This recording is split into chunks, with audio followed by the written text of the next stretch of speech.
నమస్తే, welcome to our channel. నేను సౌజన్య. రఘురామకృష్ణరాజు గారు రీసెంట్ గానే వైసీపీకి రాజీనామా చేయడం జరిగింది. అంతకంటే ముందు కూటమిలో భాగంగా ఉన్నప్పుడు అంటే ఆ సభలో జరిగినప్పుడే నరసాపురం నుంచి నేను పోటీ చేస్తాను, బట్ ఏ పార్టీ అనేది ఇంకా తెలియదని కూడా ఆయన మాటల్లోనే చెప్పడం జరిగింది. బట్ ఈరోజు లేటెస్ట్ న్యూస్ ఏంటంటే ఆయన టీడీపీలో చేరబోతున్నారు. అది కూడా అధ్యక్షులు చంద్రబాబు గారి ప్రెజెన్స్ లో, ఆయన సమక్షంలో టీడీపీ కండువ కప్పుకోబోతున్నారు రఘురామకృష్ణరాజు గారి వార్తలు వినిపిస్తున్నాయి. ఈ అంశానికి సంబంధించి మనతో మాట్లాడడానికి, వారి విశ్లేషణని మనతో పంచుకోవడానికి ఈరోజు మనతో పాటు ఉన్నారు టీడీపీ సీనియర్ నాయకులు ఉప్పలపాటి శ్రీనివాస్ చౌదరి గారు ఉన్నారు. వారితో మాట్లాడదాం. నమస్కారం చౌదరి గారు. సో రఘురామకృష్ణరాజు గారు టీడీపీలో చేరబోతున్నారు. ఇంతకు ముందు వరకు కూడా ఆయన బీజేపీ నుంచి పోటీ చేస్తారు నరసాపురం నుంచి అని చెప్పేసి అనుకున్నారు. బట్ బీజేపీ వాళ్ళు నరసాపురంకి వేరే అభ్యర్థిని ప్రకటించడంతో ఆయన ఏ పార్టీలోకి వెళ్తారు ఏంటి అని చెప్పేసి అని అందరూ ఆలోచించారు. అదే ఆలోచిస్తూ ఉన్నారు అదే తోటలో. బట్ నేటితో దానికి తెరబడబోతోంది. రఘురామకృష్ణరాజు గారు టీడీపీలో చేరబోతున్నారు, చంద్రబాబు గారి సమక్షంలో కండువ కప్పుకోబోతున్నారని వార్తలు వినిపిస్తున్నాయి. దీని గురించి ఏమంటారు? ఒకవేళ ఆయన టీడీపీలో చేరితే ఏ నియోజకవర్గం నుంచి ఆయన పోటీ చేసేటువంటి అవకాశం ఉంది? ప్రేక్షకులకి సౌజన్య గారికి తెలుగుదేశం నమస్కారాలమ్మా. నమస్తే. ఆంధ్ర రాష్ట్రంలో వైఎస్ఆర్సీపీ బీఫామ్ తీసుకొని నర్సాపురం ఎంపీగా నిలబడి అంటే చాలా చక్కగా మంచి పేరు తెచ్చుకున్న రఘురామకృష్ణరాజు గారు జగన్మోహన్ రెడ్డి గారికి కొరకరాని కొయ్యగా, కంట్లో నలుసుగా, పంట కింద రాయిలాగా, చెప్పులో నరకలాగా ఈరోజు ఆ పార్టీకి నిర్ణయాలకి వ్యతిరేకంగా చాలా పెద్ద ఎత్తున పోరాటం చేశాడు. అంటే ఏదైతే ఆంధ్ర రాష్ట్ర ప్రజలకి చెప్పి ఆంధ్ర రాష్ట్ర ప్రజల్ని సామూహికంగా మోసం చేశాడు మా ముఖ్యమంత్రి, దీన్ని నేను ప్రశ్నిస్తున్నాను అని చెప్పి మీడియా ముఖ్యంగా కావచ్చు, ప్రత్యక్షంగా కావచ్చు, జగన్ గారి మీద పెద్ద పోరాటమే చేశారు. ఆ పోరాటంలో భాగంగా ఆయన్ని ఒక సందర్భంగా వచ్చేటప్పుడు అరెస్ట్ చేయటం, థర్డ్ డిగ్రీ ప్రయోగించడం, ఆ తర్వాత మిలిటరీ హాస్పిటల్లో తప్పుడు సర్టిఫికేట్లు తీసుకోవాలని ప్రయత్నం చేయటం, అది సఫలం కాకుండా పోవటం, తర్వాత ప్రభుత్వ యంత్రాంగం సీరియస్ కావటం, దాని మీద కేసు వేయటం, ఆయన బెయిల్ రావటం. ఒక రకంగా చెప్పాలంటే చాలా నిద్రలేని రాత్రులు జగన్మోహన్ రెడ్డి గారు చూపించాడు. ఈ విషయాలపైన ఒక రకంగా చెప్పాలంటే తెలుగుదేశం పార్టీ ప్రారంభించిన నుంచి కూడా పోరాటం స్టార్ట్ చేసి మొదలుపెట్టి ప్రతిపక్షంగా మేము కూడా తక్కువేమో అనిపిస్తుంది ఒకసారి. ఎందుకంటే అంత పెద్ద ఎత్తున జగన్మోహన్ రెడ్డి గారిని వడ్డీ వారించేసాడు, సాకురే పెట్టాడు. నిజంగా చెప్పాలంటే అచ్చబండ అని చెప్పి సాకురే పెట్టి ఉతికాడు వారేసాడు.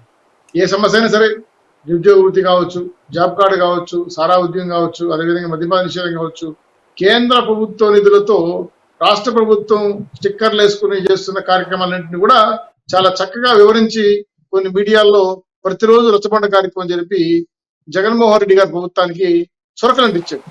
దాంతో ఏంటి ఇన్ని ఏం చేయాలి అర్థం కాక చుట్టూ బిక్కున్న జగన్మోహన్ రెడ్డి గారు సస్పెండ్ చేద్దామా, లేదా రిమూవ్ చేద్దామా, లేదంటే పార్టీని తొలగిద్దామని అగమ్య గోచరణ ఉండగానే ఆయన పుణ్యకాలం కాస్త అయిపోయింది.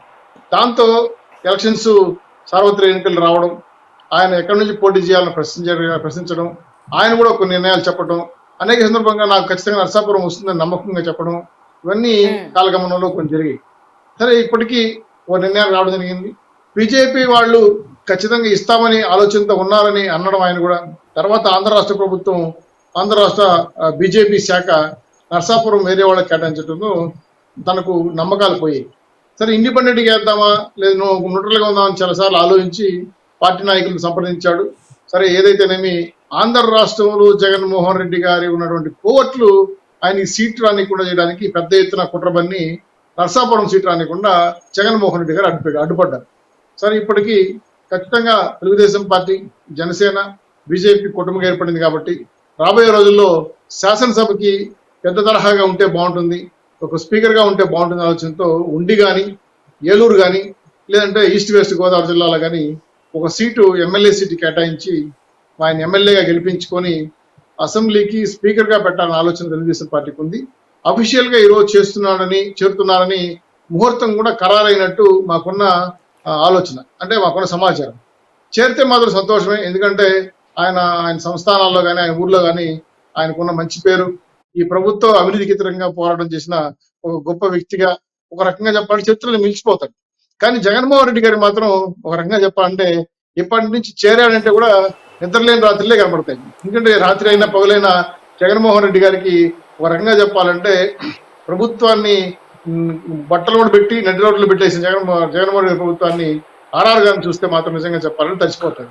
దీంతో ఇంకా కూడా ప్రయత్నం చేస్తున్నాడు. ఒకవేళ ప్రజారాజ్యం పార్టీ నుంచి ఏమైనా ఎంపీ సీట్ ఇస్తారేమో, ఒక ఇది కాకపోయినా మళ్ళీ బీజేపీ వాళ్ళని ఖాళీ చేయిస్తారేమో అనేక అనుమానాలతో తనకున్న కోటరి రఘురామకృష్ణరాజు కానీ వాళ్ళ సీట్ కేటాయించిన కానీ గతంలో బీజేపీ అధ్యక్షుడిగా ఉన్నటువంటి సోమవీరాజు ద్వారా వైరివాల్ చేసి రానికుండా చేసే ప్రయత్నం చేశాడు.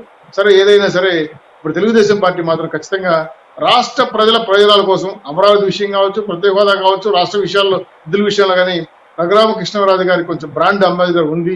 ఆయన కూడా కష్టపడ్డాడు, రాష్ట్రం కోసం పోరాటం చేశాడు, ఈ దుర్మార్గ ప్రభుత్వానికి వ్యతిరేకంగా యుద్ధం చేశాడు. కాబట్టి అటువంటి వ్యక్తికి పార్టీలో సగిన స్థానం ఇచ్చి ఎమ్మెల్యే గెలిపించుకొని స్పీకర్ పదవి ఇవ్వడం అనేది సముచిత స్థానం అని అనుకున్నాం. అందుకే బాబు గారితో సంప్రదించడం జరిగింది. ఉమ్మడి పార్టీ నాయకులతో కూడా డిస్కస్ చేశారు.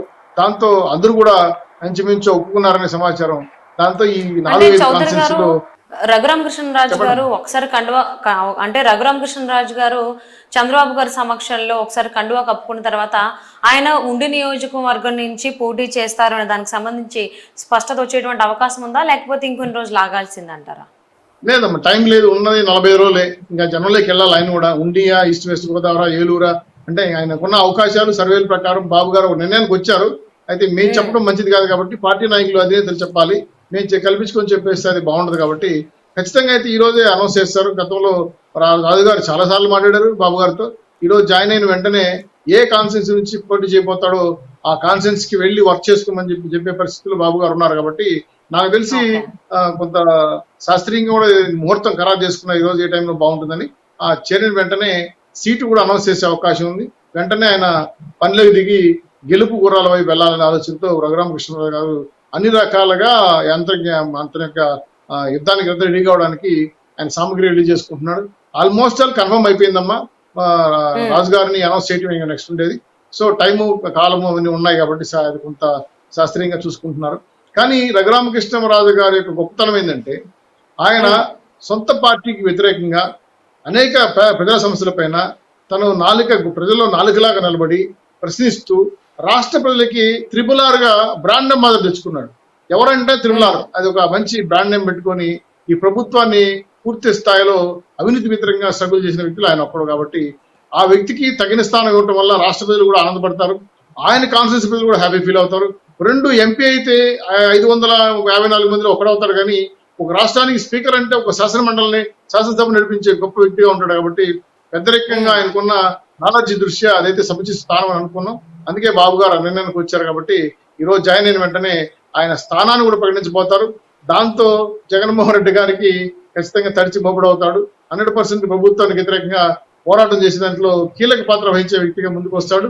రేపు శాసనసభలో పొరపాటున జగన్మోహన్ గారు గెలిస్తే ఆయన సంగతి కూడా ఈయన మామూలుగా ఆడుకోవడం అంటే ఇట్లా ఆడుకోవడం చూస్తే రాష్ట్రపతి కూడా హ్యాపీ ఫీల్ అవుతుంది. ఎందుకంటే ఈయన ఆ విధంగా హింసించాడు, శారీరకంగా హింసించాడు, పోలీసులతో కొట్టించాడు, వీడియోలు వైరల్ చేశాడు, బూతులు తిట్టిపించాడు, కేసులు పెట్టించాడు, కోర్టు చుట్టూ తిరిగాడు. చివరికి ఈయన కేసులు కూడా పక్క రాష్ట్రానికి మార్చుకునే విధంగా భయభ్రాంతి సృష్టించిన జగన్మోహన్ రెడ్డి ప్రభుత్వాన్ని ఒక రకంగా చెప్పాలంటే జగన్మోహన్ రెడ్డి గారు ఆడుకోవడం అంటే ఎలా ఆడుకోడు. ఒక రకంగా చెప్పాలంటే ఆయన చుక్కలు కనిపిస్తాయి, పాయింట్లు తడిచిపోతాయనే విషయాన్ని చాలా స్పష్టంగా కనపడుతుంది.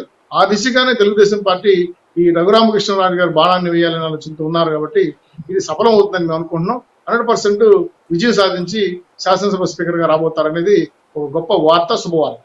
ఓకే, సో చాలా రోజుల నుంచి కూడా RRR రఘురామకృష్ణరాజు గారు ఏ పార్టీ నుంచి అలాగే ఏ స్థానం నుంచి పోటీ చేస్తారు అండ్ నరసాపురం అన్నా కానీ బీజేపీ నరసాపురంకి సంబంధించి వేరే అభ్యర్థిని ప్రకటించడంతో ఎక్కడి నుంచి పోటీ చేస్తారో, ఏ పార్టీ నుంచి పోటీ చేసేటువంటి అవకాశం ఉందనేటువంటి దానికి సంబంధించి చాలా ఉత్కంఠ నెలకొంది. దానికి సంబంధించి అయితే ఈరోజు తెరపడిపోతుంది అనేటువంటి వార్త వినడం చాలా సంతోషకరం అండి. సో అలాగే ఆయన ప్రజలు కోరుకుంటున్నారు నన్ను ఏపీ స్పీకర్గా చూడడం అని కూడా ఆయన మాట్లాడడం జరిగింది. సో మరి రాబోయేటువంటి రోజుల్లో ఆయన అలాగే ఆ స్థానంలో నుంచి చూస్తామని చెప్పి ఆశిద్దాం. And thank you so much for spending your valuable time with Chaudhary గారు.